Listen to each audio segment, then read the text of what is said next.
Presenting Superman. Up in the sky. Look, it's a bird. It's a plane. It's Superman. And now, Superman, eighth wonder of the modern world. Visitor from a distant planet whose strength knows no limits, whose endurance is beyond anything humanity has ever known. We have seen how the child of Jor-El and Lara was placed in the rocket ship and sent on his way to Earth. During the long journey of the rocket ship to the Earth, the child has become a man. The rocket landed in a desert. Superman stepped forth full grown to explore this strange new world in which he found himself. Today, as our story continues, we find him hovering with his curious power above a quiet highway in Indiana. A trolley car is just pulling up the hill, and as Superman wheels and turns in curious flight, unseen below, a man and a boy come out of the shed that serves as waiting room.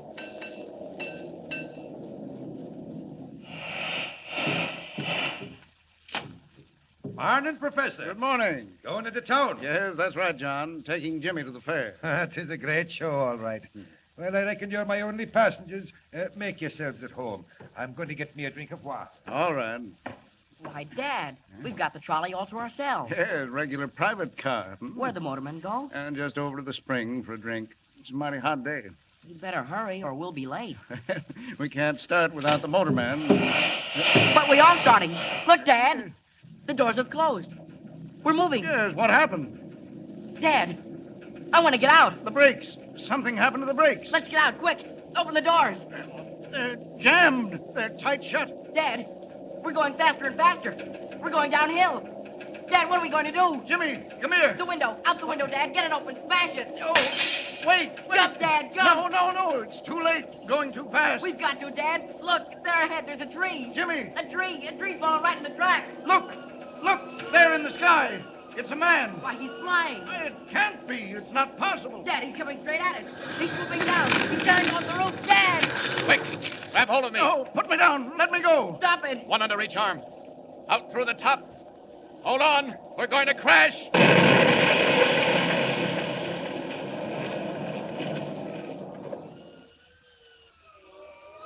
Well, we just got out of that in time. The trolley car's a wreck. Smashed into a million pieces. Where are you going? What are you doing to us? What's happening? Put us down. Don't be frightened. You're all right. I had to get you out of there in a hurry. Pulling off that roof was the only way. Now we're going down again. Down. There you are. Safe and sound in a field. Well, I don't know what to say. Quite all right, Professor. Getting you and the boy out of that car was nothing. I can't believe it. Who are you, anyway? Where do you come from? I have no name. I come from a world that no longer exists. Here in this world of yours, men would call me a Superman. It's a dream. A wild, impossible dream. But, Dad, it happened. We saw it. He flew down, took us under his arms. And out of the car, that's all. Nothing so strange about that. And you saved our lives, Jimmy's and mine. I don't understand even now, but I'm grateful. Are you, Professor? Well, do you doubt it?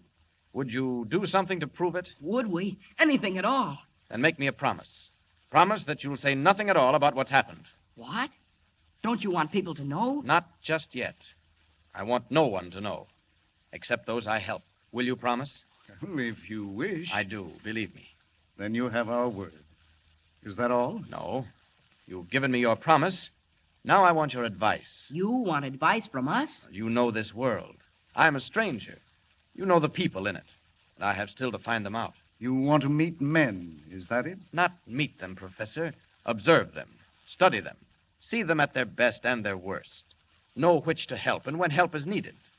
If you can tell me that, Dad, can we help him? Well, I think so, Jimmy, if that's what he wants. it would mean a great deal to me. Well, my friend, if we can call you that, I hope we can. My first friends on this earth. to mingle with people, to see men at the highest and the lowest, if that's what you want, well, now let me think. Now, how about a newspaper, a great metropolitan daily? A newspaper? Well, yes, join their staff. Be a reporter. Oh, but you can't do it in those clothes. Not that blue costume with the cloak and shield on your breast. Gee, you couldn't. Jimmy, these are the cloak and the shield of Superman. If I become as other men, I shall dress as other men. Well, you'll have to assume some kind of a name. What do they call you? I have no name. Well, how about Clark Kent. That sounds all right. Yes, why not? It's usual enough. Won't attract attention. Clark Kent. Clark Kent. Yes. And about joining a newspaper. That should give me an opportunity to learn the troubles of men, to know whom to help and when help is needed. I'll do it. Many thanks to both of you for your advice. Well, no thanks are necessary. If there were only something more. Just this. Remember your promise. Never to reveal my identity. And now, goodbye. I've stayed too long, and I'm off. Goodbye. Goodbye. Goodbye. They're right. Superman must become a reporter. A reporter by the name of Clark Kent. Clark Kent. I'll do it.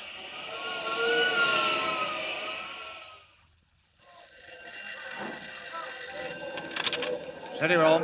White. Listen, Chief. You better get somebody in that railroad story right away. Anything break? Looks bad. I don't know where your dope came from, but it sure was right. Where are you now? At the yards out of town.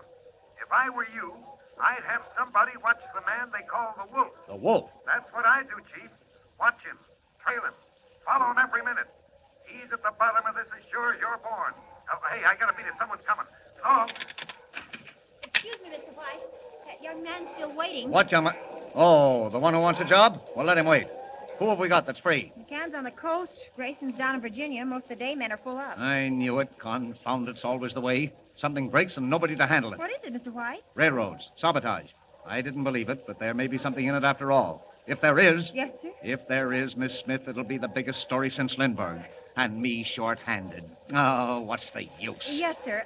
About that man. Oh, send him in. Send him in. Yes, sir. Come in, Mr. Kent. Mr. White will see you now. You want to see me? Close that door. Yes, sir. My name is Kent. Clark Kent. What can I do for you, Mr. Kent? Well, Mr. White, you can give me work, I hope. Work? On the paper? Yes, sir. I'd like to be a reporter. Oh, you'd like to be a reporter. What papers have you worked on? Well, none, sir, but No, you haven't. But you think you'd be a whiz. Well, I'm afraid I can't use you, Kent. You mean you haven't any openings? Not for greenhorns. I'm sorry if I'm blunt. But, Mr. White, even if I am a greenhorn, suppose I brought you a good story. And where would you get it? I'm afraid you'll have to excuse me, Mr. Kent. A really good story? Such as... Such as the complete inside on the man called the Wolf on the Western Railroads? What's that? You heard me. Do you want that story? Do I want it? Well, I should say I do. But look here. I think I could get it for you, Mr. White. What do you know about the Wolf? A little bit. Where did you ever hear his In name? connection with railroads, Mr. White. Oh, stop beating around the bush. I only heard the beginning of that myself yesterday morning. Not a paper in the country's carried a line, and yet... And yet I come in here and talk about it. I think I could do something with it, Mr. White. Now, look here, Kent. Mysterious secret messages have threatened to tie up every railroad in the country, beginning with the Western.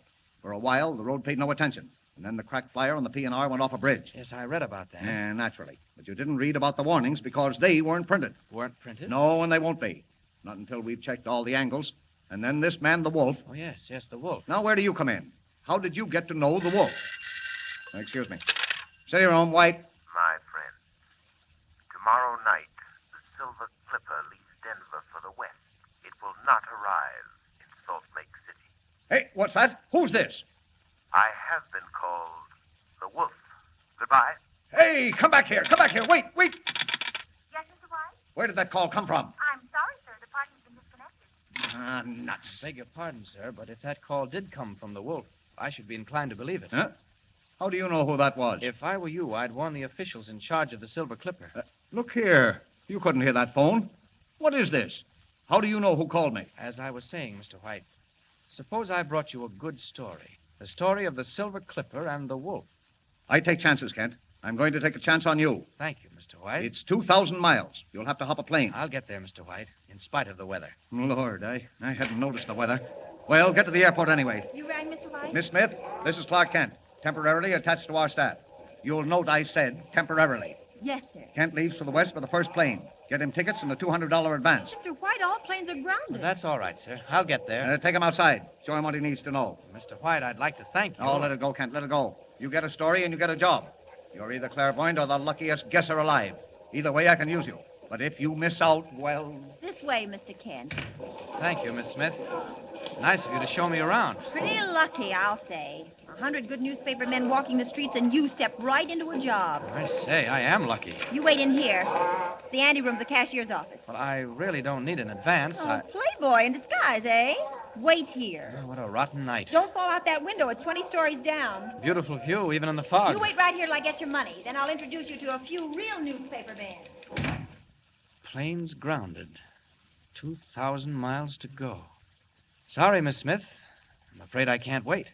Clark Kent may need a plane, but Superman doesn't. Up with the window and out.